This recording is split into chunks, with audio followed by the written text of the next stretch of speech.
A very good morning to one and all present here. I am Mehakdeep Kaur from Khalsa College of Education, GT Road, Amritsar, and I am pursuing 3-year integrated B.Ed M.Ed.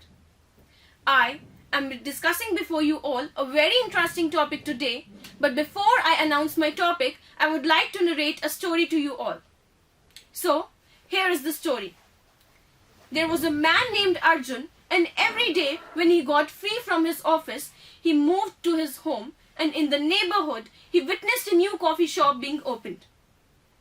There was a board in front of the coffee shop that stated $8 for 1 cup of coffee. He thought that the coffee was very overpriced, and Arjun was a man who took every decision in a rational way. But despite being a man of rational decisions, one day, while moving across the road, he found out that the door of the coffee shop was open. He was very amazed and very refreshed by the aroma of the freshly brewed coffee. And he even found the ambience of the cafe very soothing, with the live music playing and a small bookshelf that featured all of his favorite authors. He decided to move into the cafe and have 1 cup of coffee. He went to the cafe, had his cup of coffee, and he enjoyed the experience very much. And despite the coffee being very overpriced, he found the experience totally worth it. So, we all can see that emotions, they play a strong role in our economic decision making. Now, I would like to ask you all a question. How do you people feel about your emotions playing a major role in your economic decision making? Yes?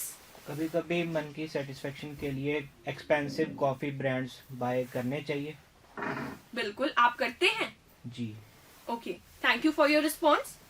Now you people will all agree with me that emotions and human psychology, they play a major role in your economic decision as well? Yes. Okay, so can you narrate me an incident that supports your answer? Okay, so what is the term in economics that explains this very same aspect? No response? So this is our topic for today. Behavioral economics. The topic that we'll be studying today is behavioral economics.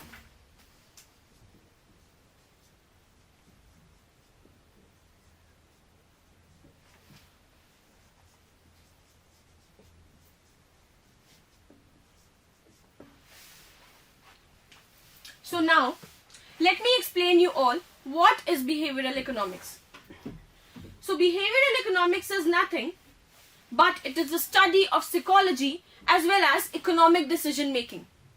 Basically behavioral economics हम सबको ये बताता है कि humans के जो feelings है और उनकी psychology है वो उनके economic decisions में किस तरह का role play करती है, कि कैसे वो इंसान जो हमेशा रैशनल डिसीजंस लेता है वो कैसे उस चीज से डिविएट होके वो बाद में अपने इमोशंस और based on what his instincts and intuitions are उसके बेसिस पे वो अपनी सारी डिसीजन मेकिंग करते हैं. नाउ मैं आपको एक ब्रीफ हिस्ट्री और एक बैकग्राउंड बताऊंगी कि हमारा जो ये बिहेवियरल इकोनॉमिक्स टर्म है ये कैसे ओरिजिनेट हुआ. सबसे पहले तो जो कॉन्सेप्ट है बिहेवियरल इकोनॉमिक्स का वो स्टार्ट हुआ, वो एक ओरिजिनेट हुआ एडम स्मिथ की थ्योरी में, the theory of moral sentiments, जिसके ऊपर थोड़ा सा इस कॉन्सेप्ट के ऊपर एक लाइट डाली गई, एक्सप्लेन किया गया एडम स्मिथ के द्वारा कि कैसे हमारे जो ह्यूमंस के इमोशंस हैं या फिर उनकी जो फीलिंग्स हैं वो एक काफी क्रूशियल रोल प्ले करती हैं उनके इकोनॉमिक डिसीजन मेकिंग में. ठीक है, आप सब लोगों ने है ना प्राइस लॉ ऑफ डिमांड जो है वो पढ़ा होगा सबने, है ना. Being economic students you all might be very well aware of the law of demand. Law of demand क्या स्टेट करता है, कोई बता सकता है? What is the law of demand state? कि जब प्राइस जौन सा है वो किसी चीज का कम होता है तो डिमांड क्या हो जाती है? Will anyone answer the question? The demand will increase when the price is low. Yes, absolutely correct. The demand will increase when the price is low. And vice versa, जब मेरी जो है प्राइस किसी चीज का बढ़ जाता है तो डिमांड को क्या होगा? What will be the demand then? Yes, please answer. जब किसी चीज का प्राइस जो है वो बढ़ जाएगा तो डिमांड उसकी क्या होगी? Decrease. Exactly. The demand for that particular commodity, it will definitely decrease. पर कभी कभी किसी सिचुएशन में ये एक इकोनॉमिक मॉडल है. Now the model that we all have discussed is the law of demand. और जैसा आप लोगों ने आंसर किया कि जब प्राइस जो है एक कमोडिटी का बढ़ता है तो डिमांड उसकी क्या हो जाती है? कम. ठीक है. अब now there are very certain situations जब एक इंसान इस इकोनॉमिक मॉडल से डिविएट करके अपने इंस्टिंक्ट्स और अपने इंट्यूशंस के बेसिस पे डिसीजन लेता है. I would narrate an example इस चीज को और क्लियर करने के लिए. इन्होंने बोला कि जब प्राइस बढ़ेगा डिमांड हो जाएगी कम. But for certain people who want to fit in the society, वो क्या करते हैं, जब किसी चीज का प्राइस इंक्रीज होता है वो उसको चल के और खरीदते हैं. पीपल गोल्ड क्यों खरीदते हैं? अभी उसका प्राइस जो है वो जब बढ़ता भी है, क्या उसकी डिमांड कम होती है?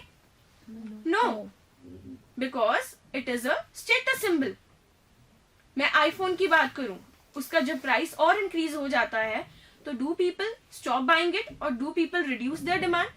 No, because they will be willing to spend based on their instinct कि हाँ, अगर हमने ये महंगी चीज भी खरीदी तो we will fit in the society. और सिर्फ एक सोसाइटी में फिट इन होने के लिए वो अपने इंस्टिंक्ट्स को फॉलो करते हैं और रैशनली बिहेव नहीं करते as per an economic model. तो डिविएशन हुई. So this is what behavioural economics explains. Now, we'll have a brief comparison between traditional assumptions and behavioral reality.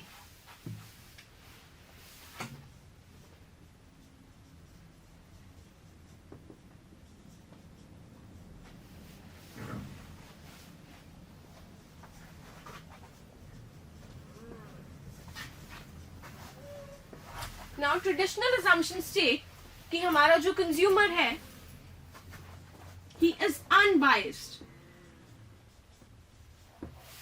पर behavioural reality on the contrast हम लोगों को ये कहती है कि हमारा जो कंज्यूमर है वो बायस्ड है और उसकी डिसीजन मेकिंग जो है वो काफी चीजों से अफेक्ट हो जाती है. ठीक है ना. चाहे वो शो ऑफ करना हो, चाहे वो किसी के साथ फिट इन करना हो, या और भी काफी फैक्टर्स हैं जो उनके डिसीजंस को अफेक्ट करते हैं, उनको बायस्ड बना देते हैं. Now, traditional economics also state that the consumer takes decisions in a rational way. जबकि behavioral economics हम लोगों को ये कहती है कि हमारा जो कंज्यूमर है वो डिसीजंस जो से है वो एक irrational way में लेता है. जो मैंने पिछला एग्जाम्पल आप लोगों को बताया, आई होप कि उस चीज से तो आपको ये फैक्ट बिल्कुल क्लियर होगा. नेक्स्ट, ट्रेडिशनल इकोनॉमिक्स कहती है कि जो ह्यूमन का बिहेवियर है या कंज्यूमर का बिहेवियर है दैट इज टोटल सर्टेन. कि इकोनॉमिक मॉडल्स ये कहते हैं कि हाँ, जब प्राइस कम होगा डिमांड ज्यादा होगी ही होगी. बट बिहेवियरल इकोनॉमिक्स स्टेट कि जो एक कंज्यूमर का बिहेवियर है दैट इज टोटली अनप्रिडिक्टेबल. कि हो सकता है जब किसी चीज का प्राइस कम हो जाए तो एक इंसान ये सोच के कि अब इसका प्राइस कम है और अगर मैं इसको परचेज करता हूं तो मेरी वो एक सोसाइटी में मेरे स्टेटस के लिए वो चीज एक्सेप्टेबल नहीं है, तो may be he stop buying it. तो इस वजह से कंज्यूमर का बिहेवियर जो है वो टोटली अनप्रिडिक्टेबल रहता है. Now moving on to the next aspect, behavioural economics किस तरह के क्वेश्चंस आंसर करती है. ये सारी चीजों के आंसर्स कि why is a consumer unpredictable, why he sometimes takes decisions in an irrational way. Pricing किस तरह से फिर करते हैं प्रोड्यूसर्स ह्यूमंस के बिहेवियर को स्टडी करके, किस तरह से वो अपने गुड्स को मार्केट करते हैं कि ह्यूमन के इंस्टिंक्ट्स और इंट्यूशंस जो हैं वो उनको वहां तक लीड करें. इस तरह के सारे क्वेश्चंस जो हैं वो बिहेवियरल इकोनॉमिक्स आंसर करती है. Now there was a latest study. आप लोगों को ये जान के बहुत हैरानी होगी कि हमारे जौन से ब्रेन में थिंकिंग है वो दो एस्पेक्ट्स में होती है. One side of the brain, उसमें सारी थिंकिंग जो है वो एक लॉजिकल वे में होती है, जो कि कह लो कि तर्क के साथ, रीजनिंग के साथ. और जो सेकंड पार्ट में एक इंस्टिंक्ट्स, इंट्यूशंस और हमारी फीलिंग्स के साथ जौन सी है वो सारी थिंकिंग होती। ठीक है, अब एक स्टडी जौन सी है बिहेवियरल इकोनॉमिक्स में की गई, उसके अंदर उन्होंने बताया कि जो हमारी थिंकिंग है उसके बेस्ड के ऊपर हमारे 5% डिसीजंस जो हैं सिर्फ वही रैशनल वे में लिए जाते हैं, और बाकी के जो 95% डिसीजंस हैं वो टोटली हमारे इंस्टिंक्ट्स, इंट्यूशंस, हमारी फीलिंग्स और हमारे जो साइकोलॉजिकल प्रोसेसेस चलते हैं, जिसको हम लोग अपनी एक फीलिंग्स का क्लैश कह सकते हैं, उसके बेसिस पे हम लोग लेते हैं। So rational decisions are only 5%, while 95% of our decisions, they are based on our instincts, emotions and intuitions. Going on to the factors that influence human behavior. Now there are 5 factors that influence human behavior. और ये factors आप लोगों को easily समझ आ जाएं, I'll be using some real life examples कि आप लोगों को ये concepts बिल्कुल clear हो।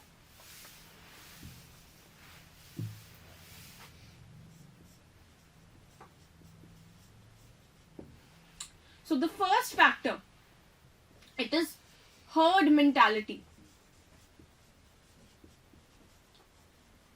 Do you people know what herds are?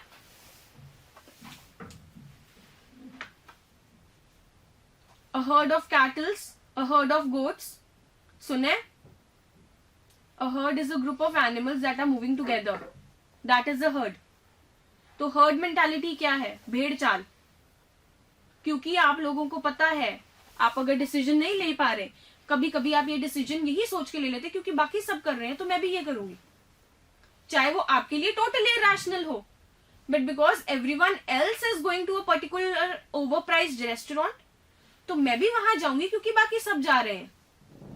हो सकता है आपकी पॉकेट वो ना अलाउ करे, बट बिकॉज आप बाकी सबके इन्फ्लुएंस में है तो you will definitely make that irrational decision, चाहे वो आपकी पॉकेट ना अलाउ करे और चाहे वो आपके लिए बहुत ओवरप्राइज्ड हो। The second factor, that is cognitive bias.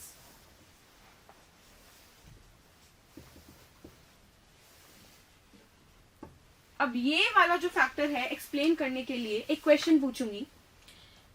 Have you people ever been to Walmart और डी मार्ट? बेस्ट प्राइस कौन कौन गया? Have you? हाँ, every one of you have visited there. ठीक है, तो कभी कभी ऐसा कोई इंसिडेंट आप लोगों के साथ हुआ है कि you are not in the requirement of that particular commodity, but because वहां पे 75% डिस्काउंट मेंशन है और आप लोगों ने उसको खरीद लिया? हुआ है कभी ऐसा? Yes. वो चीज ना चाहिए हो, but because that commodity it offers a heavy discount, so you have purchased it. Has that ever happened? Yes, ma'am. हुआ है? Yes, ma'am. तो that is cognitive bias, that is your irrational decision. You are deviating from the economic model, आपको इस चीज की requirement नहीं है, but because आपके अंदर एक वो बायस आ गया है कि हाँ ये चीज मुझे इतने हैवी डिस्काउंट पे मिल रही है, so you are purchasing it even when you are not in the need of it. So that is the second factor, cognitive bias.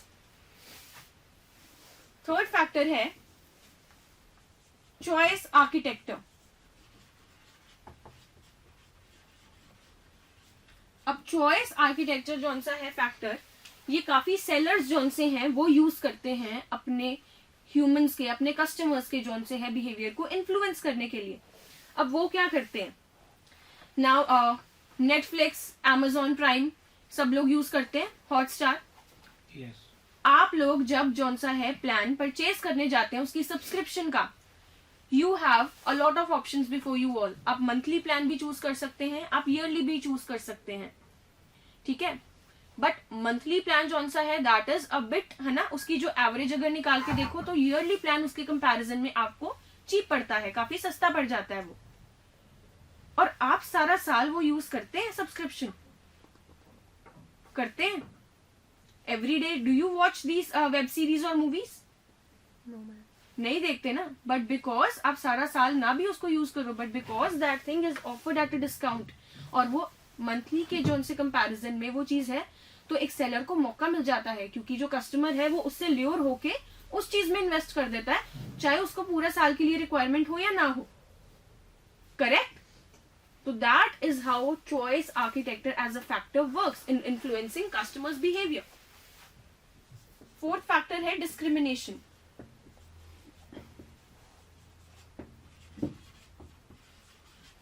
अब ये फैक्टर कैसे काम करता है? इसमें उन्होंने क्या किया है, आप किसी शॉपकीपर के पास जाते हैं, ठीक है, तो there is also a person standing next to you जिसने काफी शैबिली ड्रेस किया हुआ है. कभी कभी वो शॉपकीपर क्या करता है, वो एक ओवर प्राइस रेंज अगर उसके पास है किसी चीज की, वो उस इंसान को दिखाता ही नहीं है कि इसने ड्रेसअप ही ऐसे किया हुआ है, तो will he be able to afford that particular thing that I have, ठीक है ना. तो उसको वो चॉइसेस लिमिटेड देता है कि जो उसको पता है कि हाँ इसके पॉकेट रेंज के अकॉर्डिंगली यही सारी चीजें जो सी हैं इसके बजट में आएंगी, तो उसको वो बाकी एक जो रेंज ऊपर वाली है वो दिखाता ही नहीं है. एंड ऑब्वियसली जौन सा एक कस्टमर है, he is bound to choose between that few limited choices जो शॉपकीपर उसको दिखा रहा है. उसके पास और कोई चॉइस नहीं रहती और उसको उसी में से चॉइस जौन सी है वो करनी पड़ती है. सो लास्ट मेंटालिटी जौन सी है हमारी, लास्ट जौन सा फैक्टर है वो रहेगा बाउंडेड रैशनैलिटी.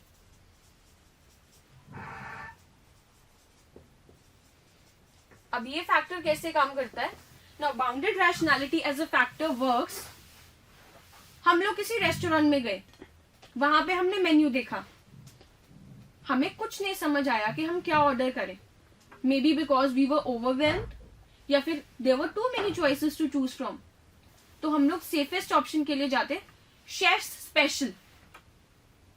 हुआ है तुम लोगों के साथ ये चीज? यस. या फिर हो सकता है कि एक रेस्टोरेंट जो है तुम्हें अमृतसर ऑल्सो यहाँ पे काफी फूड आउटलेट्स जो से हैं वो इंक्रीज हो रहे हैं every day. Now I would like to ask you all a few questions.